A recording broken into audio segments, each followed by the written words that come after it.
Hello everyone, అఖండ 2 తాండవం first week కాసులు వర్షం కురిపించిందనే టాక్ వచ్చింది. సో సెకండ్ వీక్ కాస్త డల్ అయినాయి అంటున్నారు సినీ వర్గాలు. ఒకసారి డిస్కస్ చేసే ప్రయత్నం చేద్దాం ప్రస్తుతం ఎలా ఉన్నాయో. ప్రస్తుతం మనతో జర్నలిస్ట్ శేషరావు గారు ఉన్నారు, ఇంటర్వ్యూలోకి వెళ్ళిపోదాం. Hello sir. Hello sir, first week ఎలా ఉంది, ఇప్పుడు సెకండ్ వీక్ ఎలా ఉంది సార్? కొన్ని సినిమాలని మనం సెకండ్ వీక్ ఎలా ఉంది, ఫస్ట్ వీక్ ఎలా ఉంది అని చెప్పి మనం విశ్లేషణ చేయడానికి కూడా అవకాశం లేదు. కారణం ఏంటంటే సమాజ హితం కోసం, సమాజం కోసం ఉపయోగపడేటువంటి సినిమాలు, ఒక మెసేజ్ ఓరియంటెడ్ సినిమాలు కలెక్షన్స్ తోటి మనం కంపేర్ చేయలేం. ఒకటి. రెండు, మనం కొన్ని అవార్డు ఫిల్మ్స్ చూసుకుంటే, ఇప్పుడు నేషనల్ అవార్డు ఫిల్మ్స్ వాటన్నిటిని తీసుకుంటే కలెక్షన్ పరంగా పూర్గా ఉంటాయి. కానీ అవార్డు విషయంలో మాత్రం వాటికి వస్తాయి. ఇప్పుడు మిథున సినిమా ఉంది, ఎగ్జాంపుల్ చెప్తా. మిథున సినిమా అనేది బాలసుబ్రహ్మణ్యం గారు వాళ్ళు నటించారు. ఆయన నటించిన సినిమా మిథునం అవార్డు పిక్చర్, కానీ దాని కలెక్షన్స్ పూర్గా ఉంటాయి. అలాగే ఇట్లా చెప్పుకుంటూ పోతే అవార్డు ఫిల్మ్స్ అంటే అవార్డు స్థాయి ఫిల్మ్స్, అవార్డులు ఎవరికి ఇస్తారు?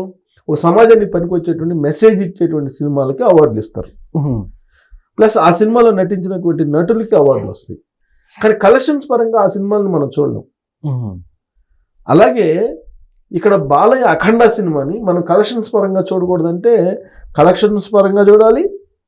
అలాగే అవార్డు గెలిచేటువంటి సినిమాల కోణంలో కూడా చూడాలి. ఓకే, అయితే ఇప్పుడు కలెక్షన్లు కాస్త డల్ అని అనే టాక్ నడుస్తుంది సార్, అదేమన్నా కొట్టింది అంటారు? కలెక్షన్ల కోణంలో ఎందుకు చూడాలి ఈ సినిమాని అంటే, బాలయ్య ఉన్నారు కాబట్టి. Balayya mass of the God. Okay, కాబట్టి బాలయ్యకి ఉండేటువంటి ఇమేజ్ ఏదైతే ఉందో ఆ ఇమేజ్ని బేస్ చేసుకొని మనం కలెక్షన్స్ కోణంలో ఈ సినిమాలు చూడాలి. అవును, అంతే తప్ప ఆ సినిమాలో ఉండే సబ్జెక్టు, ఆ సినిమాలో ఉండే మెసేజ్ని మనం కోణం నుంచి తీసుకొని కలెక్షన్స్ని మనం విశ్లేషించడానికి అవకాశం లేదు. సో ఈ సినిమా ప్రధానంగా ఇచ్చిన మెసేజ్ ఏంటి?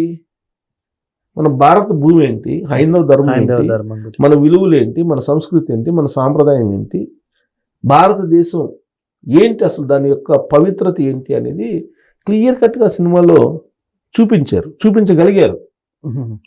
డైరెక్టర్ సీను బోయపాటి, బాలకృష్ణ గారి నటన, తమన్ మ్యూజిక్, ఇవి హైలైట్. దాని గంగాధర శాస్త్రి గారి లాంటి వాళ్ళు ఆ సినిమా గురించి ప్రశంసిస్తున్నారు.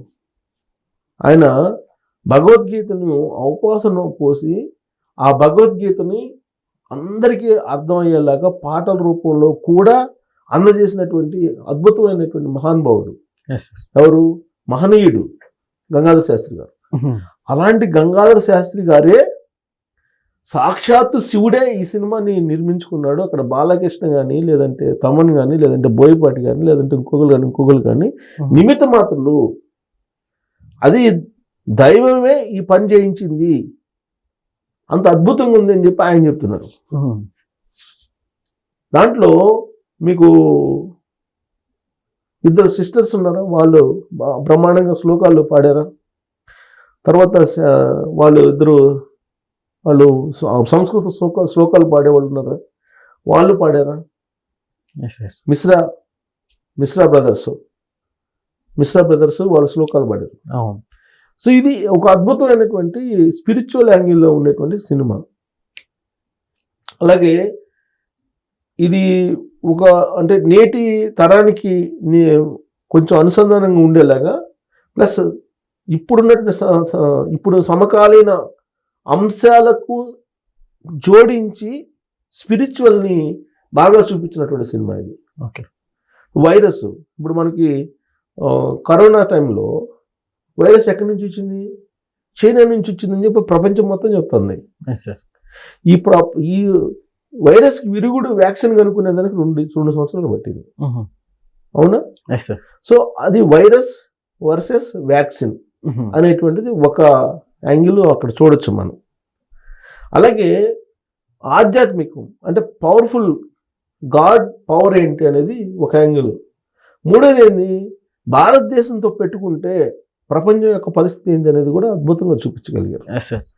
సో కాబట్టి ఇదంతా కూడా మనం వైరస్ దగ్గర నుంచి దాన్ని వారు దాకా మధ్యలో మన సంస్కృతి, సాంప్రదాయాలు, మన దేవుళ్ళు ఎవరైతే హనుమాన్ ఉన్నాడో, శివుడు ఉన్నాడో, వీళ్ళందరూ యొక్క అంశగా అఘోర బాలయ్య అఘోరగా నటించినటువంటి ఆ నటన నభూతో నభవిష్యత్ అని చెప్పి గంగాధర శాస్త్రి గారు లాంటి వాళ్ళు చెప్తున్నారు. నేను ఎందుకు ఆయన పేరు చెప్తున్నాను అంటే పదే పదే ఆయనకి వేరే వాళ్ళని కొనియాడటం, ప్రశంసించాల్సిన అవసరం లేదు ఆయనకి. స్వార్థపరుడు కాదు. ఒకవేళ ఆయన నిజంగా స్వార్థపరుడు లేదంటే డబ్బుల కోసం అయితే ఆయన అద్భుతమైన గాత్రం ఉంది, అద్భుతమైనటువంటి లిరిక్స్ తోటి పాటలు పాడగలరు ఆయన. కానీ ఆయన డూయెట్లు, ఈ ఎకిలికిలి పాటలు పాడరు ఆయన. ఎంత డబ్బు ఇచ్చినా కానీ పాడరు. మరి అలాంటి ఆయన ఈ సినిమాని ప్రశంసిస్తున్నారు కదా. అంటే మన సబ్జెక్ట్ ఓరియంటెడ్, మెసేజ్ ఓరియంటెడ్ కోణంలో నుంచి ఈ సినిమాని చూడాలా, హిట్ టు ఫట్ అనేది, లేదు కలెక్షన్స్ కోణంలో నుంచి చూడాలా అని అంటే మన సబ్జెక్ట్ ఓరియంటెడ్, మెసేజ్ ఓరియంటెడ్గా చూస్తే కనుక ఇది బ్లాక్ బస్టర్ హిట్.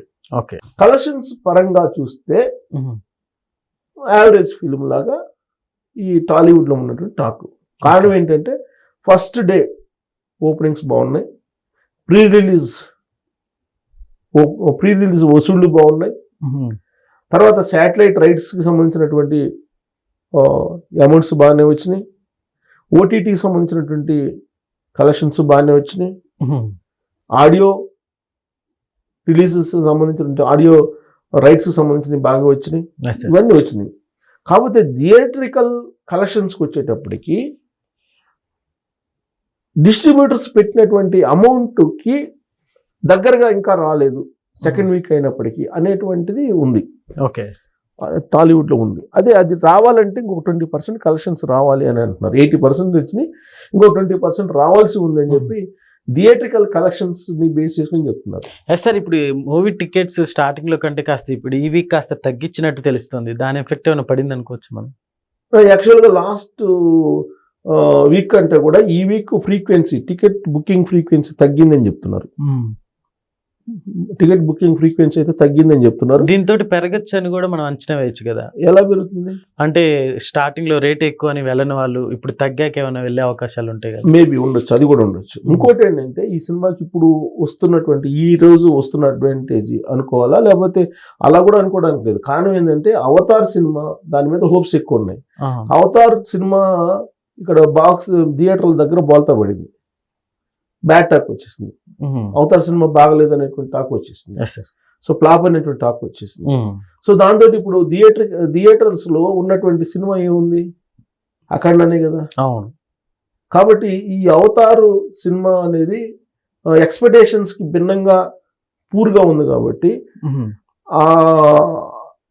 ఆ కారణంగా అఖండకి ఫ్రీక్వెన్సీ పెరిగే అవకాశం ఉందనేది కూడా టాలీవుడ్ లో లెక్కలు వేస్తున్నారు.